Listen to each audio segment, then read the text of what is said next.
नमस्कार, स्वागत है आप सभी का CNBC आवाज पर। आप देख रहे हैं खिलाड़ी नंबर 1। बुधवार का सत्र और भारतीय बाजारों में खरीदारी देखने को मिल रही है। खरीदारी का जोर मिड कैप्स में ज्यादा है, 300 पॉइंट का इजाफा वहां पर बनता हुआ दिखाई दिया है। और निफ्टी बैंक आप देखेंगे तो अपनी चाल को कुछ सुधारने में लगा है। इंडेक्स पर अगर आप ध्यान देंगे तो लगेगा कुछ नहीं हो रहा है, लेकिन स्टॉक स्पेसिफिकली काफी कुछ है। निफ्टी 50 आपके सामने 55 अंकों की बढ़त देखने को मिल रही है। निफ्टी बैंक आ जाएगा स्क्रीन पर अब करीब 35 अंकों का इजाफा। लेकिन जो पूरी तेजी बनी है वो बनी है मिड कैप इंडेक्स में। पूरे 300 अंकों की बढ़त पर दरअसल ये इंडेक्स इस समय कारोबार करता हुआ। एडवांस डिक्लाइन रेशियो बेहद मजबूत है, 2.68:1 के दायरे में इस समय एडवांसिंग काउंटर्स है गिरने वालों के सामने। तो जो गैप है बढ़ने और घटने वालों शेयरों के बीच का, वो काफी ब्रॉड आपको दिखाई देगा।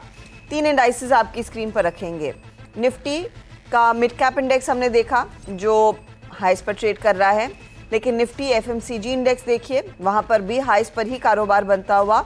और निफ्टी का ऑटो इंडेक्स भी है जो लाइफ हाइस पर ट्रेड कर रहा है। तो ये 3 सेक्टर्स है जहां पर सबसे ज्यादा हरकत, सबसे ज्यादा एक्शन आज के सत्र में बनता दिखाई दिया है। और खास बात इस बाजार की ये है कि आज निफ्टी का अगर चार्ट आप देखेंगे तो निफ्टी का हाई और निफ्टी का लो देखिए। तो निफ्टी का हाई था 18,677 और उसके ठीक 40 पॉइंट नीचे 636 के आसपास लो बना। तो एक बहुत ही छोटा दायरा हो गया है इस पर्टिकुलर ट्रेड का, और ये संकेत है कि यहां से अब शायद मूव ऊपर की तरफ आता हुआ दिखाई दे। हमारे जानकारों की रणनीति क्या रहेगी, किस तरह के ट्रेड्स पर ये करेंगे फोकस, उसकी बात करते हैं। सबसे पहले लेकर आते हैं कल तक के रिटर्न्स और फिर उस चर्चा को आगे बढ़ाएंगे। जतिन ही है जो 12% के रिटर्न्स कमा रहे हैं, वरना राजन शाह अब -0.6% के रिटर्न्स पर एंड -0.01% के रिटर्न्स अमित के इनफैक्ट अनफॉर्चुनेट ये था कि कुछ ट्रेड जो पहले दिन चले वो कल नहीं चले और उन्होंने इनके पूरे पोर्टफोलियो को किया ड्रैग। हाइकल उनमें से एक शामिल था। एक एक करके इन सबसे बातचीत होगी, लेकिन पहले इंडेक्स का व्यू कंसिडरिंग वो दायरा और भी स्क्वीज हो गया है। ऑटोज FMCG में अच्छी तेजी बनती हुई दिखाई दे रही है और स्टॉक स्पेसिफिक एक्शन में कोई कमी नहीं है। अप्रोच क्या होगी इंडेक्स पर, कोई ट्रेड लिया जा सकता है जतिन, या फिर अभी भी स्टॉक स्पेसिफिक्स ही रहे? So good morning Harshada ji and good morning to everybody. तो हमारा जो शेरखान रिसर्च टीम का जो व्यू है कि ये जो कंसोलिडेशन हम देख रहे हैं वो कहीं ना कहीं ये मैच्योर हो चुका है और हमें लगता है कि डेफिनेटली ऊपर की तरफ में एक ब्रेकआउट आना चाहिए। अबाउ 18,660 18,680 एक स्ट्रॉन्ग रेजिस्टेंस जोन है जहाँ पे प्रीवियस स्विंग हाई था। तो हमें लगता है कि in the second half of the trading session हमें एक ऊपर की तरफ रैली दिखनी चाहिए और हम 18,800 18,900 जो ऑल टाइम हाई के आसपास है वहां पे जानी चाहिए एक दो ट्रेडिंग सेशन में। सो हमें लगता है कि जो स्ट्रक्चर है वो बुल्स के फेवर में आ चुका है और हमें लगता है कि ऊपर की तरफ ट्रेड डेफिनेटली देखने चाहिए। ओके, तो ट्रेड्स पर फोकस स्टॉक स्पेसिफिकली किया जाए। राजन, आपकी approach? Good morning Harshita, good morning everyone. जिस हिसाब से मार्केट एक कंसोलिडेशन कर रहा है, अपवर्ड कंसोलिडेशन में है मार्केट। 18,650 के आसपास निफ्टी ट्रेड हो रही है। करंट रेट से ही लॉन्ग जाना चाहिए। 18,530 के आसपास का स्टॉप लॉस मेंटेन करना चाहिए। टारगेट 18,800 से लेके 900 के आसपास लेके चल सकते हैं। और लास्ट 6 से 7 दिन से मार्केट एक कंसोलिडेशन में मई 28-29 के बाद से, तो ये रेंज आज ब्रेकआउट होगी ऐसा दिख रहा है। लेट्स होप कि वो रेंज ब्रेकआउट होती हुई दिखाई दे एंड फिर और तेजी और आतिशबाजी बनती दिखाई दे। अमित अच्छा हमारे साथ जुड़ नहीं पाए हैं, कुछ टेक्निकल दिक्कत हो रही है। चलिए एक एक करके इन सबके ट्रेड्स पर एक बार नजर डाल लेते हैं, फिर बात करेंगे कि यहाँ से आगे किस तरह के ट्रेड्स पर फोकस हमारे जानकारों का रहेगा। तो पहले तो RCF लेकर आइए स्क्रीन पर। ये जतिन का टॉप ट्रेडेड काउंटर था, 5% के रिटर्न्स बने। राजन का ग्लेनमार्क 3.5% तक के रिटर्न कमा कर गया। इनमें पहले तो RCF, क्योंकि आपने प्रॉफिट बुक किया मेरे ख्याल में वहां पर, अब क्या सलाह है हमारे दर्शकों को? RCF में मैंने आज सुबह को ओपनिंग में एक प्रॉफिट बुक किया हुआ है। हाँ, नहीं, हमारे दर्शक अगर होल्ड कर रहे हैं RCF, उनको क्या करना चाहिए, मैं ये पूछ रही हूँ आपसे। या डेफिनेटली जो कोई भी होल्ड कर रहे हैं तो उनको कंटिन्यू टू होल्ड करना चाहिए। अगर जो आरसीएफ का अगर जो स्ट्रक्चर देखे तो पिछले 3-4 ट्रेडिंग सेशन में हमने एक 5% के करीबन हमने एक अपमूव देखा है। तो हमें लगता है कि ये कंटिन्यू रह सकता है कि थोड़ा साइडवेज कंसोलिडेशन होके फिर वापस चल सकता है। तो क्योंकि ये शो के फॉर्मेट के अनुसार मैंने जो जहाँ पे एक 1010 मेरा 112 का टारगेट था, तो 110 के आसपास आ गया था। तो मुझे ऐसा लग रहा था कि यहाँ से एक थोड़ा साइडवेज कंसोलिडेशन हो सकता है। इसके लिए मैंने प्रॉफिट बुक करने की सलाह दी ताकि मैं दूसरा कोई स्टॉक ऐड कर सकूं। लेकिन ओवरऑल अगर जो स्ट्रक्चरली बात करें तो एक नया ऊपर में रैली शुरू हो चुकी है, जिसका ऊपर में टारगेट 125 तक का पोटेंशियल है। तो एक रिवाइज स्टॉप लॉस के साथ आप होल्ड कर सकते हैं। 104 105 के स्टॉप लॉस के साथ आप जरूर होल्ड कर सकते हैं, ऊपर में 125 के पोजिशनल टारगेट के लिए। ओके, तो 125 के टारगेट के लिए हमारे जानकारों के तरफ से ये राय आ रही है कि अगर आपने ये ट्रेड होल्ड किया है तो कैरी कीजिए। इन्होंने अपने पोर्टफोलियो को थोड़ा सा और मजबूत करने के लिए कल प्रॉफिट बुक कर लिया। तो आज नया ट्रेड क्या जोड़ेंगे? आपका पोर्टफोलियो एक बार फिर स्क्रीन पर आ रहा है, नया क्या ऐड कर रहे हैं आप बताइएगा जतिन। सेशन में मैं नया एक जो ट्रेड ऐड करना चाहूंगा वो एनटीपीसी होगा। तो एनटीपीसी में देखा है कि हमने एक प्रीवियस जो राइज हुआ था वो 5 वेव एडवांस हुआ था, और उसके बाद वो 61% रिट्रेसमेंट लेवल पे सपोर्ट लेके फिर से एक नया leg on the up move start कर रहा है। तो एनटीपीसी में हमारी बाइंग की सलाह होगी। मेरा स्टॉप लॉस होगा 171 का और टारगेट होगा 185 का। 185 के टारगेट के लिए एनटीपीसी में एक तेजी वाला ट्रेड बनता हुआ। स्टॉक 176 के आसपास है। 177 का स्टॉप लॉस जरूर लगाए, बाय साइड का ट्रेड है। और हाइकिल आप कैरी करेंगे और लेटेंट व्यू आपने कैरी किया है। तो ये है जतिन की तरफ से ट्रेड। अच्छा, अमित हमारे साथ जुड़ गया। अमित, पहले तो आपकी रणनीति क्या है आज की, ये बताइएगा। जी, मार्केट में अगर डिस्कस करें तो मार्केट में नो डाउट थोड़ा अंडरटोन जो है वो थोड़ा पॉजिटिव है, क्योंकि कल भी हमने देखा कि लोअर लेवल से एक रिकवरी आने मिली है। इट इज जस्ट के मोमेंटम जो आएगा वो 18,1650 के ऊपर अगर सस्टेन करता है तो मोमेंटम आएगा। बट ओवरऑल देखा जाए तो कल थोड़ा इंटरनल ब्रेथ में, मार्केट ब्रेथ में थोड़ा इंप्रूवमेंट देखने मिला था, स्पेशली हमारा मिड कैप में और स्मॉल कैप में। तो मुझे लग रहा है स्टॉक स्पेसिफिक अप्रोच जो रहेगा वो कंटिन्यू रहेगा मेरा। ओके, तो स्टॉक स्पेसिफिक अप्रोच कंटिन्यू रहेगा। अमित, आपका पोर्टफोलियो हम आपकी स्क्रीन पर अब दिखा रहे हैं। हिंदुस्तान कॉपर में आपने एग्जिट किया 114 के लेवल्स पर, लेकिन पिरामल फार्मा और एनएलसी इंडिया को अभी भी होल्ड कर रहे हैं। बताइए नया क्या जोड़ेंगे आप? जी, जो फ्रेश पोजीशन होगी वो बाई साइड पे ही है। स्टॉक है Motherson Sumi and wiring. Motherson Sumi wiring का एक्चुअली स्ट्रक्चर की अगर बात करें तो ये काफी एक अच्छा स्टेबल एक काउंटर है। ऑफलेट इसमें वॉल्यूम पिकअप्स भी काफी अच्छे आ रहे हैं। तो मुझे लग रहा है कि करंट मार्केट प्राइस जो 58 का है, रिस्क टू रिवॉर्ड भी काफी फेवरेबल है। 56 का स्टॉप लॉस रखना चाहिए। और ऊपर में मुझे लग रहा है 65 से इनफैक्ट 7 पोजिशनली अगर देखा जाए तो 70 के लेवल्स भी आने चाहिए। तो मदरसन सुमी वायरिंग ये करंट मार्केट प्राइस पे काफी लुक्रेटिव लग रहा है। मदरसन वायरिंग एक स्टॉक जो स्क्रीन पर रहा है, इनफैक्ट पिछले हफ्ते से ये रुक के तेजी दिखा रहा है। 65 के टारगेट के लिए अब मौका है। 56 का आपने स्टॉप लॉस रखना है। देखिए आज करीब आधे % के गेंस, पिछले एक महीने में करीब 10% तक का इजाफा स्टॉक ने अपने नाम कर लिया है। चलिए अब राजन का पोर्टफोलियो देख लेते हैं। तो राजन का इनफैक्ट ग्लेनमार्क का जो ट्रेड था वो आज यहाँ पर टारगेट हिट करके गया है। इस पर पहले बात कर ली जाए राजन। कंसिडरिंग एक मोमेंटम हमने देखा था, वैसे भी फार्मा काउंटर्स में आपका टारगेट 650 का अचीव हुआ। अगर कोई दर्शक इसको अभी भी होल्ड कर रहा है, उनको क्या प्रॉफिट बांधना है या फिर उनको भी बुक करना है? हर्षिता, जिस हिसाब से ग्लेनमार्क फार्मा अभी जो रैली हो रही है, मेरे हिसाब से ये एक आउट परफॉर्मेंस है। निफ्टी फार्मा को आउट परफॉर्म कर रहा है। तो किसी के पास हो तो उसको ट्रेलिंग स्टॉप लॉस के साथ लॉन्ग कंटिन्यू करना चाहिए। 630 के पास उनको ट्रेलिंग स्टॉप लॉस लेके आना चाहिए। ये एक जो शो है उसके हिसाब से अपने थोड़ा प्रॉफिट बुक करते हैं। बाकी ये लार्जर डिग्री ट्रेंड अभी भी इंटैक्ट है। तो यहाँ पे 680 तक ये काउंटर आगे इमीडिएट बढ़ता हुआ दिख रहा है। तो मेरे हिसाब से ये काउंटर को लॉन्ग कंटिन्यू रखना चाहिए। ओके, तो होल्ड करने की सलाह। ग्लेनमार्क में आगे और मोमेंटम देखने को मिलेगा तो आप पर्टिकुलरली होल्ड कीजिए इस पर्टिकुलर स्टॉक को।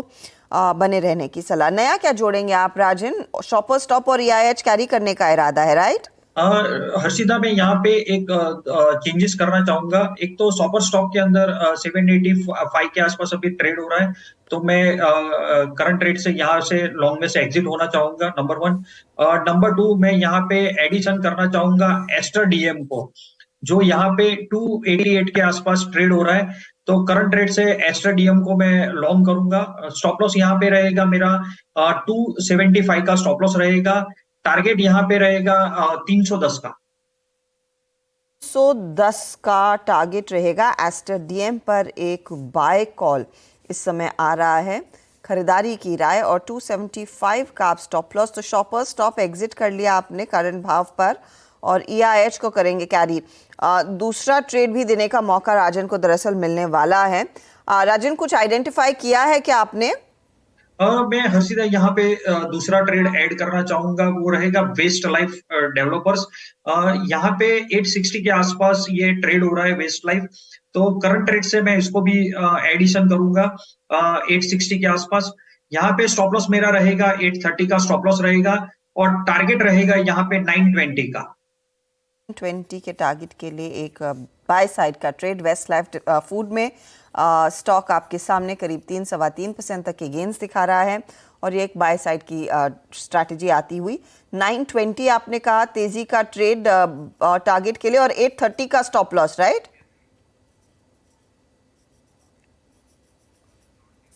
तो 830 के स्टॉप लॉस के साथ दरअसल इस ट्रेड को कैरी करेंगे।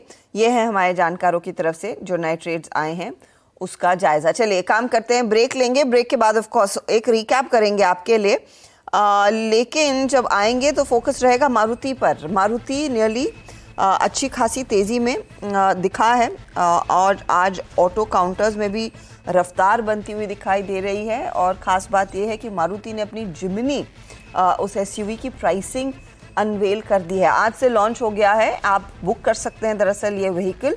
और क्या नंबर्स दरअसल कंपनी लार्जली अचीव कर सकती है इस पर्टिकुलर बड़े लॉन्च के बाद, उस पर रहेगी नजरें। ब्रेक के बाद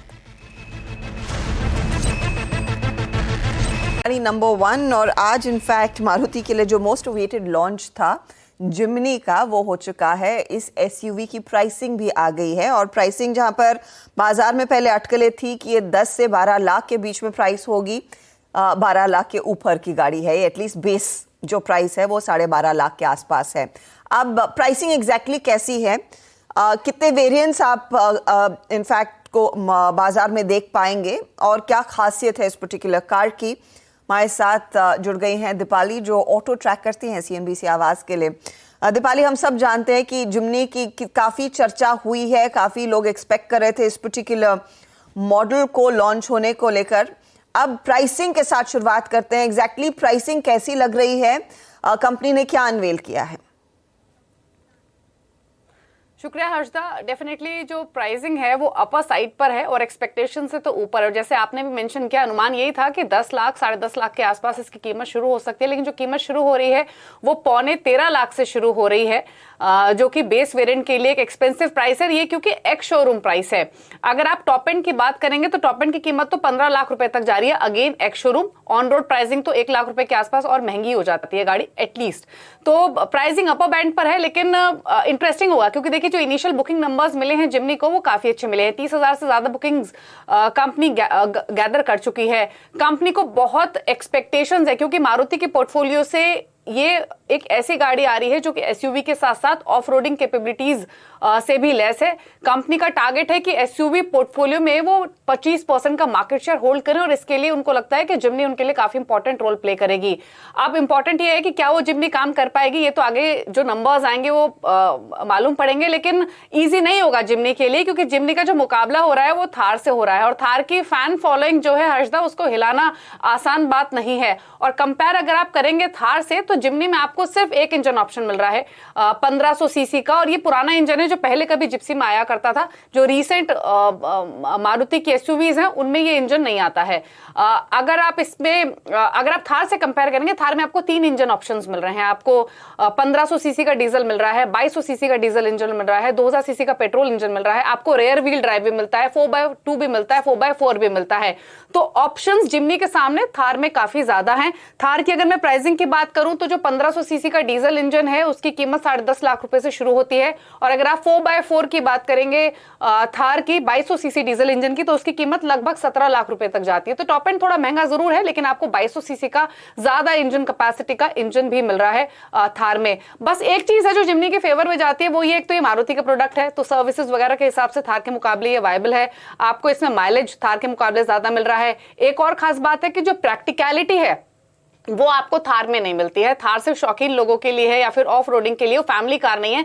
जिम्नी को फिर भी एक बार आप फैमिली कार के तौर पे भी कंसिडर कर सकते हैं, क्योंकि इसमें 5 दरवाजे हैं, 4 डोर्स, एक टेलगेट आपको मिलता है। थार में बिल्कुल बूट स्पेस नहीं है, इसमें आपको डिसेंट साइज का बूट स्पेस भी मिल रहा है। तो प्रैक्टिकलिटी के हिसाब से जिम्नी फिट बैठती है। तो हो सकता है वो कंज्यूमर्स इसे ज्यादा पसंद करें जो एक ऐसी गाड़ी खरीदना चाहते हैं जो एसयूवी भी हो, ऑफ रोडिंग कैपेबिलिटीज भी आपको डिसेंट लेंड करे, और एक फैमिली कार के तौर पर भी आप कंसिडर कर सके। लेकिन नंबर्स इंपॉर्टेंट रहेंगे आगे के, प्राइसिंग डेफिनेटली हायर साइड पर है। और अब तक ऑफकोर्स 30,000 बुकिंग्स आ चुकी है। कंपनी एक्सपेक्ट कर रही है कि जिम्नी के लॉन्च से ऑफकोर्स अपने एसयूवी पोर्टफोलियो को और भी मजबूत किया जाए, कंसिडरिंग मारुति ने खुद कहा था FY24 में वो कम से कम 25% मार्केट शेयर होल्ड करना चाहते हैं एसयूवी सेगमेंट में। अच्छा दीपाली, ये बताइए, थार वर्सेस मारुति की जिम्नी, आप ये प्रोफाइल कब पेश करने वाली है CNBC आवाज पर? हर्षदा, ये कमिंग वीक या फिर next week, already plans pipeline में है। दोनों गाड़ियों की वेट है, जैसे ही आएंगे हम लेकर आएंगे, बट डेफिनेटली विद इन जून हम एक बहुत धमाकेदार कंपैरिजन दोनों गाड़ियों के बीच में लेकर आएंगे। एक बात और बता दें, थार अभी आपको 3 इंजन ऑप्शन के साथ मिल रही है, लेकिन अगले साल की शुरुआत में 5 डोर थार भी आने वाली है, तो उसको लेकर भी काफी एक्साइटमेंट ऑलरेडी मार्केट में है। ओके दीपाली, बहुत बहुत शुक्रिया। और अगर दर्शकों के बीच में मन में कंफ्यूजन है कि थार या जिम्नी ले, तो दीपाली के उस शो का इंतजार कीजिए। डिटेल में आपको बताएंगी कि थार की क्या खूबियां हैं और उसके सामने जिम्नी कैसे खड़ी होती है, और फिर आपके लिए ज्यादा आसान होगा एक डिसीजन ले पाना। चलिए, इसी के साथ वक्त हो रहा है एक ब्रेक का, लेकिन ब्रेक से पहले खिलाड़ी नंबर 1 में हमारे जानकारों ने जो ट्रेड्स लिए थे उसका जायजा फटाफट से आपकी स्क्रीन पर लेकर आएंगे। जहां पर जतिन ने एक नया ट्रेड जोड़ा है NTPC का, 185 का टारगेट, 171 का स्टॉप लॉस। लेटेंट व्यू ने कैरी किया, 365 का टारगेट। हाइकल भी कैरी कर रहे हैं, 345 का टारगेट। रिटर्न्स क्या बन रहे हैं? कल तो हाइकल ड्रैग कर रहा था इनके लिए, आज भी दबाव में है, लेकिन लेटेंट व्यू 1.1% ऊपर और NTPC 0.34% जोड़ कर दे रहा है। अब आते हैं अमित के पोर्टफोलियो पर। तो अमित का पिरामल फार्मा कैरी किया हुआ ट्रेड, 100 का टारगेट। NLC इंडिया इन्होंने कल दिया था, 105 का टारगेट अभी भी कैरी कर रहे हैं। मदरसन वायरिंग जोड़ा, 65 टारगेट, 56 का स्टॉप लॉस है। रिटर्न्स देखिए, पिरामल फार्मा आज 2.38% जोड़ रहा है, NLC की तरफ से ज्यादा योगदान नहीं, और मदरसन माइन्यूट 0.17% तक की गेन्स जोड़ता हुआ। राजन ने शॉपर स्टॉप से एग्जिट किया और फिर 2 जगह खाली हुई। नए ट्रेड्स जो आए हैं वो पहले देखते हैं। एस्टर डीएम 310 का टारगेट, 275 का stop loss. Westlife Food इन्होंने फिर जोड़ा, 920 का टारगेट, 830 का स्टॉप लॉस। और Engineers India, EIH rather, not Engineers India, इनका कैरी किया हुआ ट्रेड है, जहां पर 120 का मेरे ख्याल में वो टारगेट रहा। अब फटाफट से लेकर आते हैं कि ओवरऑल रिटर्न्स क्या बनते दिखाई दिए हैं। वेस्ट लाइफ ना ड्रैग कर रहा है, और एस्टर डीएम भी थोड़ा सा ड्रैग ही करता हुआ दिखाई दे रहा है। अब ओवरऑल रिटर्न्स की स्थिति आपकी स्क्रीन पर। बैक इन द ब्लैक हमारे जानकार, तो अमित त्रिवेदी 2.37% के रिटर्न्स पर, राजन शाह 3.29% के रिटर्न्स पर, लेकिन जतिन अपनी 12% के रिटर्न्स को कर रहे हैं मेंटेन। ऑल द बेस्ट आप तीनों को। कोई भी बदलाव होगा तो उसकी जानकारी हम आपके सामने शेयर ज़रूर करेंगे सोशल मीडिया हैंडल्स पर, और ऑफ कोर्स हम 1 बजे मिड कैप मंत्र में भी अपडेट लेकर आएंगे। लेंगे एक ब्रेक के बाद पूरा ध्यान कमोडिटी मार्केट के एक्शन पर।